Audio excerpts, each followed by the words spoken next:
News now. North Korea's leader Kim Jong Un is in Russia, where he held talks with President Vladimir Putin in their first ever summit. They discussed the prospect of North Korea destroying its nuclear weapons, and afterwards President Putin hinted at wanting a bigger role in negotiations between Chairman Kim and the US leader Donald Trump. Our correspondent Lucy Taylor is in Moscow.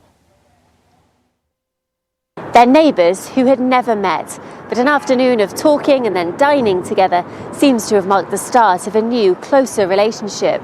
The one-to-one talks between Vladimir Putin and Kim Jong Un lasted for twice as long as had been allocated on the schedule, suggesting these two men got on well. And after the talks, Vladimir Putin called Chairman Kim an interesting and informative speaker. The main item on the agenda was whether North Korea would ever give up its nuclear weapons in return for the lifting of international sanctions, which are strangling its economy. 2 months ago, a meeting between the United States President Donald Trump and Chairman Kim ended with no deal. Vladimir Putin said that Chairman Kim will need more guarantees of his security and sovereignty, not just from the US, but from other countries as well. And he seemed to offer himself as mediator.